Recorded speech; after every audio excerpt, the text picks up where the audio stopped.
Aries, hi! Welcome to Mr. Queen PH. At ito ang inyong weekly reading for April 28 to May 4, 2025. So if you're interested in private readings, meron tayong link sa description at sa pinned comment. Paki-check nyo na lang information kung paano mag-book for a private reading. And please subscribe to our channel to show your support. Like, share this video at comment na rin kayo kung kayo ay naka-resonate. Okay, Aries, let us see yung energies for you this week. Wow! O kaganda. Prosperity. Kasaganaan.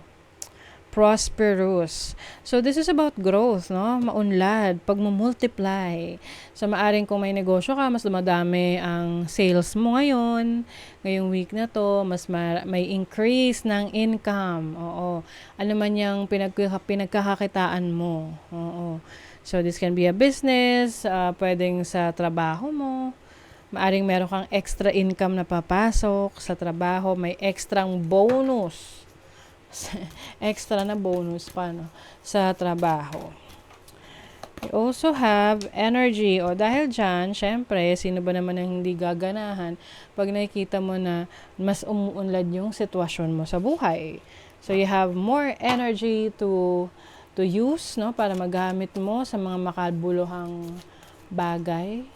Mas naiengganyo ka ngayon. Halimbawa, nagninegosyo ka, dumadami yung parokyano mo, yung mga buyers mo.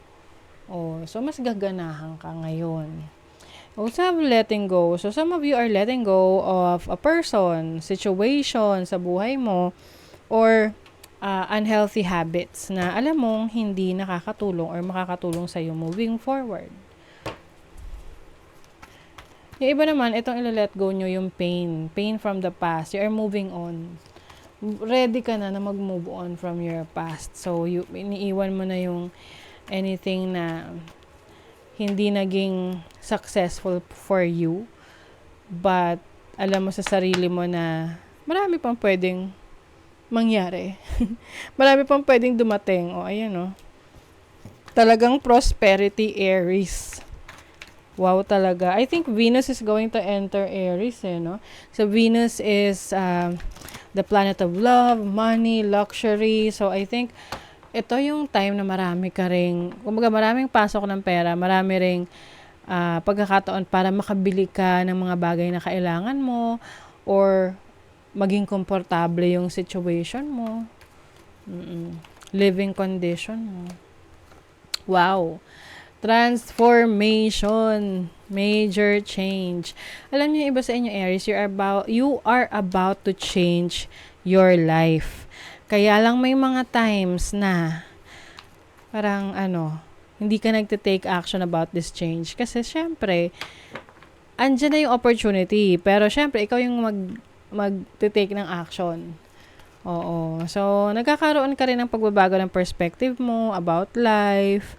So, ito, meron kang, I think meron kang kinoconsider na ibang gawin. Parang meron kang kinoconsider na ibang task or ibang path na i-pursue sa buhay. Diba? Nag-ano ka na, nagninilay-nilay, nagmumuni-muni ka na. You have the Queen of Wands. You want to be free. Gusto mo malaya mong nagagawa yung mga bagay na gusto mo ng, kumbaga, hindi ka nakatali or hindi ka, walang limitasyon, kumbaga. 'Di ba? For example, sa pagtatrabaho, 'di ba? Hindi ka basta-basta makakauwi hangga't hindi pa natatapos yung time mo, no? Yung shift mo. So, some of you want to explore entrepreneurship. Yung pagnenegosyo. Ayan. Or pagiging self-employed, offering services, products, pagtitinda ng mga iba't ibang bagay. Oo. You want to be in control of your destiny or someone na may authority over yourself. Like, alam mo na, kung ikaw ang mag-manage ng sarili mong buhay, mas magiging madali para sa'yo dahil ikaw mismo yung magdadrive. Magdadrive dun sa sasakyan. Oo.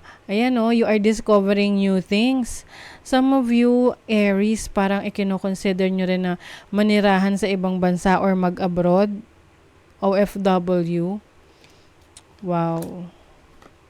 I think, marami kang maipupundar kapag ikaw ay naging OFW or magtrabaho ka sa ibang bansa or doon ka magre-relocate. You have Saturn and Gemini in the third house. Merong mga tao kasi na na merong mga hindi magagandang sinasabi tungkol sa'yo. Oo. Pwedeng mga taong nag-gossip, nagchichismisan.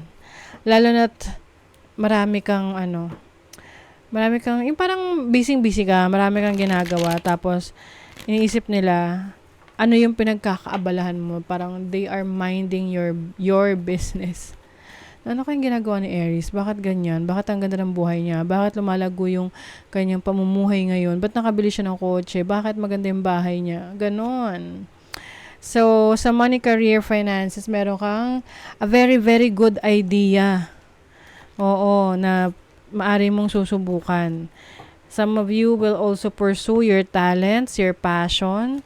Yung iba crafting, yung iba connected sa inyong creative talents and skill set. Pwedeng sa art, sa music. Meron lang conflict dito, no? So, yung iba mag-ingat sa pagpapautang. Kasi pwedeng maging issue, problema yan in the future. Kapag hindi nakabayad yung person na pinautang mo. Oo. Sa relationship, may mag-e-effort sa yung relationship. Pwede itong bagong person. This can be a new person sa buhay mo na, kumbaga, kaano mo na siya. Kapalagayan mo na ng loob.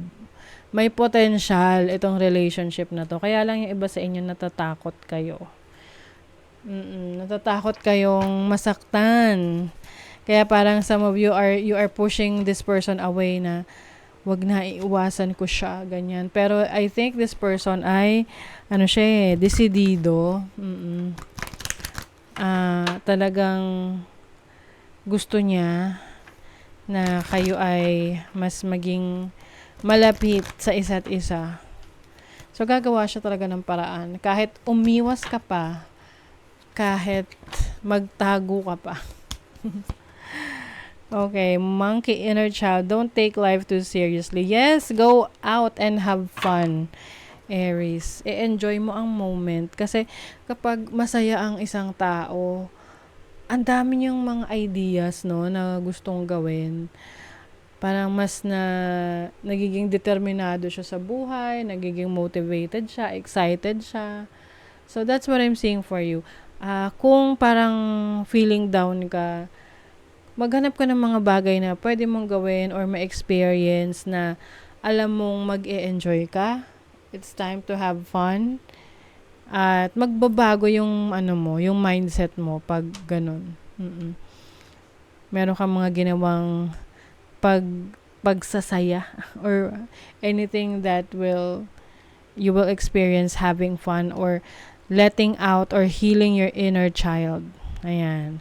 So, that is your reading, Aries. Thank you so much. See you again.